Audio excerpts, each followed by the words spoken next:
Hay ciudades que parecen seguras hasta que cambia el viento económico. En un ciclo de bonanza, el alquiler sube y la gente lo celebra. En una recesión, ese mismo alquiler se convierte en una trampa. En 2026, si el golpe llega de verdad, no todas las ciudades sufrirán igual. Algunas tienen señales de alerta que casi nadie mira. Hoy vas a conocer 15 lugares donde podrías arrepentirte de vivir cuando la marea baje y el sistema empiece a crujir. La palabra clave no es miedo, es exposición. Una crisis no castiga a todos por igual.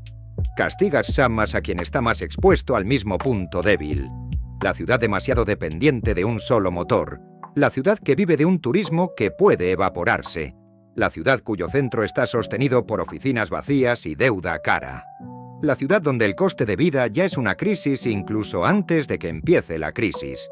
La ciudad donde la base impositiva se encoge mientras las necesidades se disparan. Sí, la ciudad donde la seguridad cotidiana se degrada justo cuando la gente está más tensa. Y aquí viene lo que casi nadie quiere admitir. Muchas listas de mejores ciudades se basan en el mejor escenario. Buen clima, cultura, restaurantes, vida social, crecimiento aparente. Pero el mejor escenario no paga el alquiler cuando llega el peor. En este video no vamos a hacer turismo. Vamos a leer señales. Señales económicas y urbanas que se vuelven obvias cuando ya es tarde. Sí que sin embargo se pueden ver hoy si sabes dónde mirar. Primero el mercado inmobiliario, pero el real, no el de los titulares.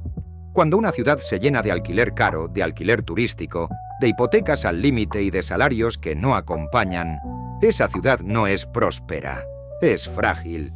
Porque si el empleo se enfría o el crédito se endurece, el ajuste llega como un martillo.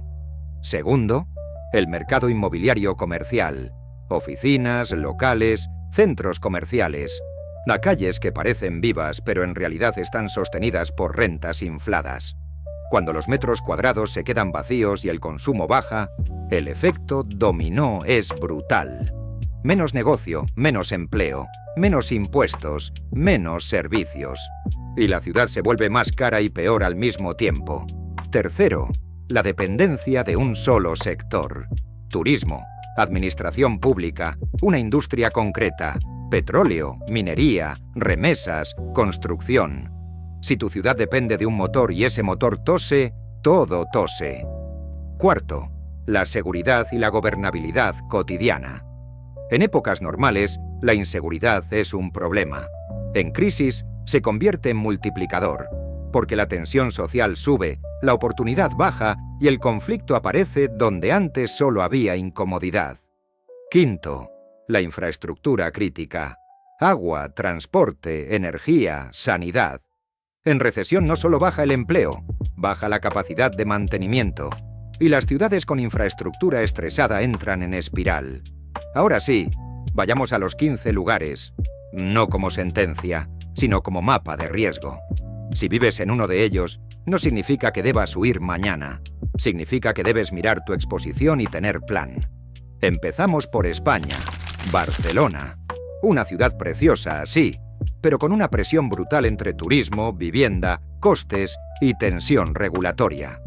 Cuando una economía depende tanto de visitantes y al mismo tiempo su población local está asfixiada por rentas, el equilibrio es frágil.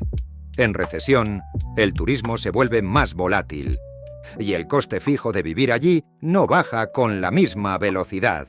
Ese desajuste hace daño.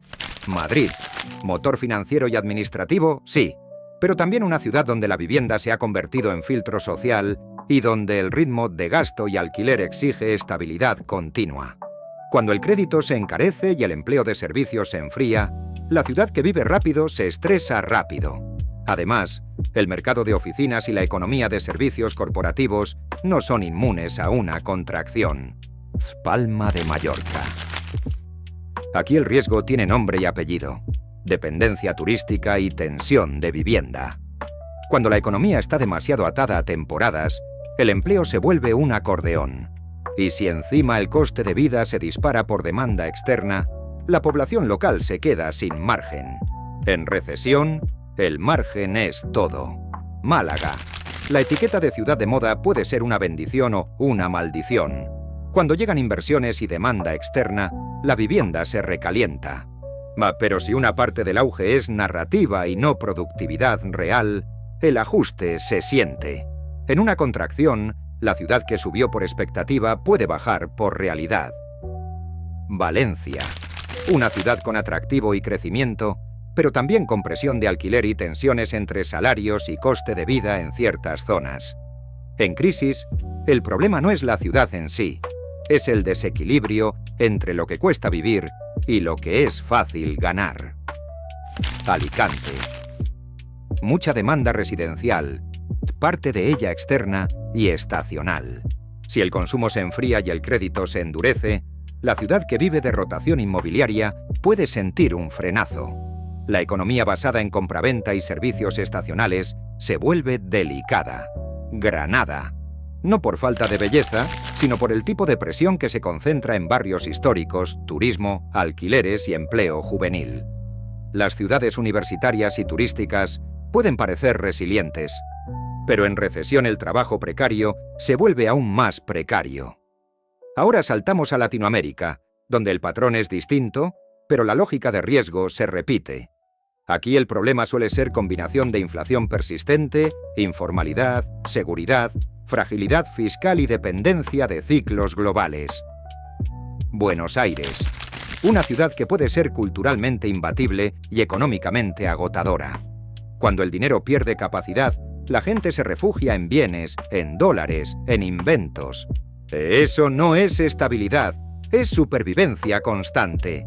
En un escenario de depresión regional o global, la fragilidad monetaria y la tensión de precios pueden golpear la vida diaria. Caracas. Aquí el riesgo se entiende sin adornos. Cuando la normalidad ya viene con fricción, cualquier sacudida se vuelve más dura. En crisis, la prioridad no es el estilo de vida, es la continuidad de servicios, el acceso a bienes y la seguridad. Ciudad de México. Enorme, poderosa, con oportunidades, sí. Pero precisamente por eso, sensible a un enfriamiento del consumo, a presiones de coste de vida, a tensión de movilidad y a desigualdad. En recesión, las megaciudades amplifican problemas porque todo es más grande, incluida la competencia por recursos. Cancún. Este es un caso de manual de dependencia. Si tu ciudad vive de turismo, la recesión no es un concepto, es una caída de demanda. Y cuando cae la demanda, cae el empleo. Y cuando cae el empleo en una ciudad cara y estacional, el ajuste es rápido. Bogotá. Centro económico y administrativo, pero con presión social, informalidad y costes que pueden crecer más rápido que los ingresos. En una recesión, las capitales absorben migración interna y tensión laboral, y eso puede saturar servicios justo cuando hay menos margen fiscal. Medellín. Una ciudad con narrativa de transformación, pero también con presión de vivienda en zonas específicas, gentrificación y dependencia de servicios y consumo. En crisis, lo que se siente no es la narrativa. Es el costo fijo de vivir y la facilidad real de ganar. Lima. Un caso donde la economía puede cambiar de ánimo rápido. Cuando el empleo informal es alto, la recesión se siente en la calle, no en los informes. Y cuando se siente en la calle, el consumo baja, el pequeño comercio sufre, y la ciudad se vuelve más dura para quien no tiene colchón. Santiago de Chile. Más ordenada que muchas, sí, pero también con alto coste de vida y presión de vivienda.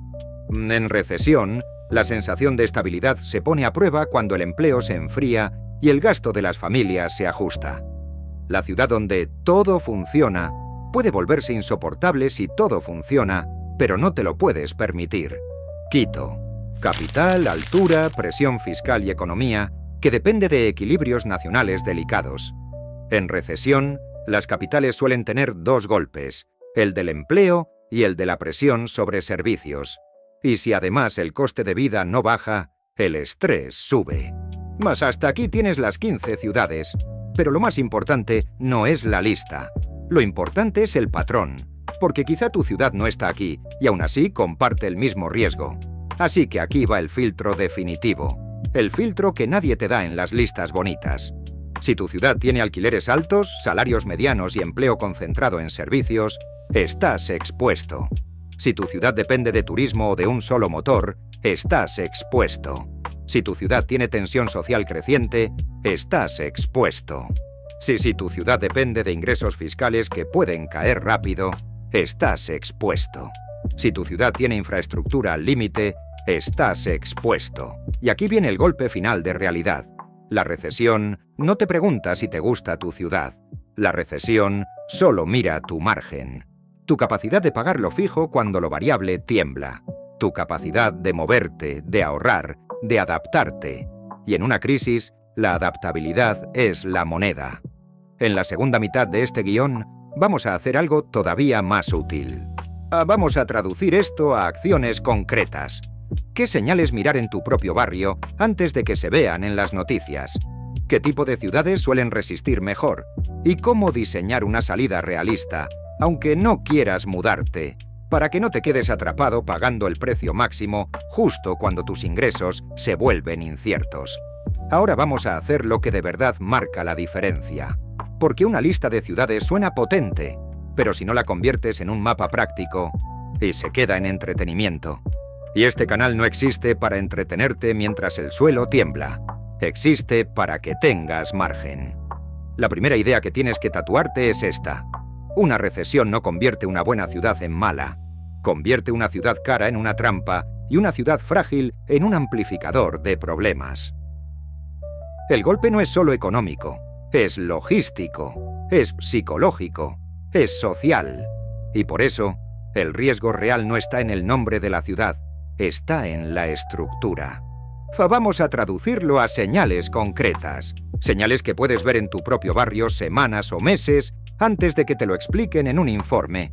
La primera señal es la desaparición silenciosa del consumo básico. No hablo de restaurantes vacíos de lujo. Hablo de panaderías con menos movimiento, de tiendas de barrio cerrando antes, de promociones cada vez más agresivas, de negocios que cambian de manos cada pocos meses. Cuando la calle Pere empiezan a aparecer una rotación constante, no es modernidad. Es estrés. La segunda señal es la fractura del alquiler. Cuando sube el número de pisos anunciados, cuando se alargan los tiempos de alquiler, cuando empiezan a aparecer descuentos que antes eran impensables, cuando los contratos se vuelven más duros, cuando la gente comparte cada vez más por necesidad y no por estilo de vida, es que el coste fijo está devorando a la población. La tercera señal es el colapso del mercado inmobiliario comercial. Locales vacíos en calles que antes eran prime. Oficinas con carteles eternos, centros comerciales con pasillos apagados. Esto importa más de lo que parece porque es el termómetro del empleo de servicios. Donde hay local vacío, hay menos trabajo. Donde hay menos trabajo, hay menos impuestos. Donde hay menos impuestos, hay menos mantenimiento. Y ahí empieza la espiral. La cuarta señal es la degradación del servicio público en pequeño. No hace falta que se caiga un hospital. Basta con que las citas se alarguen, que el transporte empeore, de que la limpieza baje, que el mantenimiento se retrase, que la policía se sienta ausente. En recesión, la ciudad no se rompe con explosiones, se rompe con retrasos. La quinta señal es el ruido social. Más tensión en la calle, más conflictos pequeños, más sensación de nervios. No porque la gente sea peor, porque el margen desaparece. Y cuando el margen desaparece, la paciencia también. Ahora, con estas señales, la pregunta importante no es si tu ciudad está en la lista. La pregunta es si tu vida está expuesta al tipo de shock que esa ciudad amplifica. Y aquí entra el concepto clave que casi nadie entiende. Exposición es cuando no tienes alternativas. Cuando tus ingresos dependen de un sector que se congela. Cuando tu vivienda depende de un alquiler que no perdona. Cuando tu movilidad depende de un coche que no puedes mantener. Cuando tu salud depende de un sistema saturado. Cuando tu comida depende de precios diarios. Cuando tu ahorro depende de que no pase nada. En este punto del video, la mitad de la audiencia siente una punzada, porque se da cuenta de que su ciudad no era mala, pero su situación era estrecha. Y esa punzada es útil si la conviertes en plan. Suscríbete si te duele vivir sin margen y quieres un plan antes del golpe. Ahora vamos a hablar de la otra cara de la moneda. ¿Qué tipo de ciudades suelen resistir mejor? o al menos hacerte la vida menos insoportable durante una crisis. No existe la ciudad perfecta, pero sí existen estructuras menos frágiles. Suelen ser ciudades con una base económica diversificada, donde el empleo no depende de un solo motor.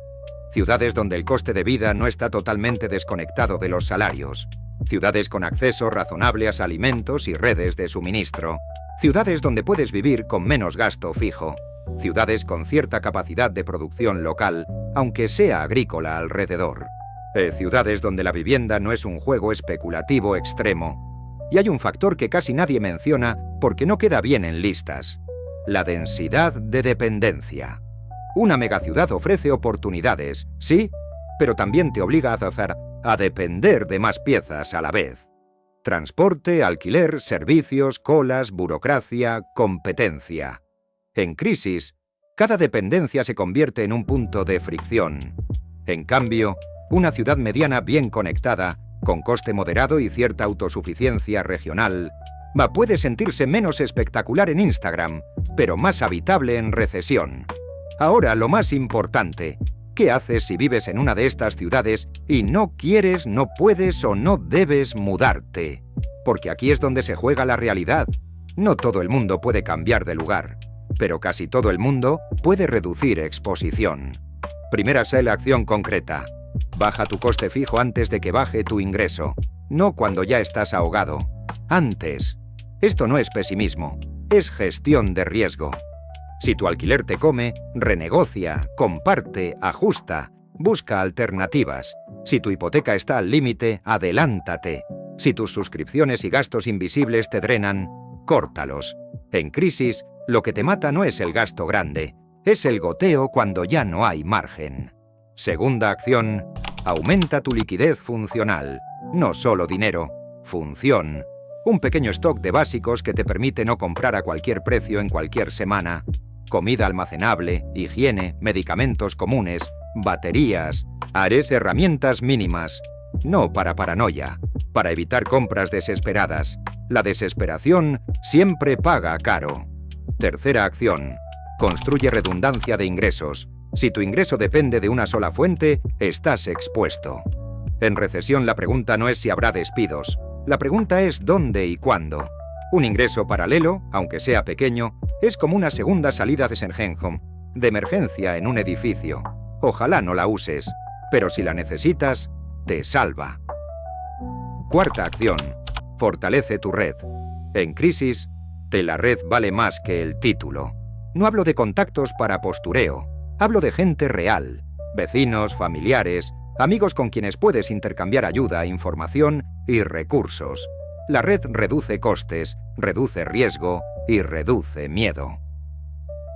Quinta acción: mira el mapa de movilidad. Si tu ciudad se complica, ¿cómo sales? No para huir mañana, sino para no quedarte atrapado. Tener un plan de salida, aunque nunca lo ejecutes, te devuelve calma.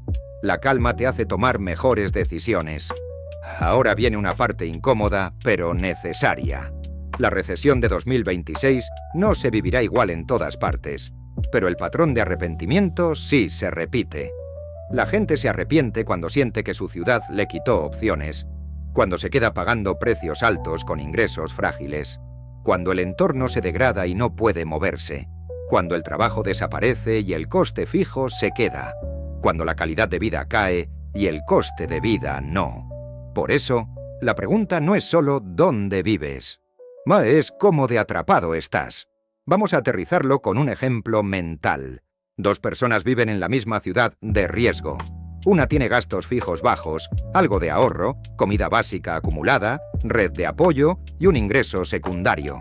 La otra tiene alquiler máximo, cero ahorro, compra al día y depende de un solo salario. Si llega la crisis, no es la ciudad la que decide quién sufre más, es la estructura personal.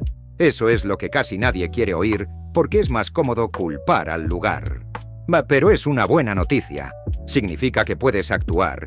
Y ahora, antes del cierre, la última señal que debes vigilar en 2026 si quieres adelantarte: el comportamiento del crédito. Cuando el crédito se endurece, todo se enfría. Vivienda, consumo, empleo, negocios. Si en tu ciudad el sistema vive de crédito y rotación, El endurecimiento se siente como una cadena. Y si además tu vida personal está apalancada, el golpe se duplica. Por eso, si tu ciudad es cara y tu vida es cara, el riesgo no es una teoría, es matemática.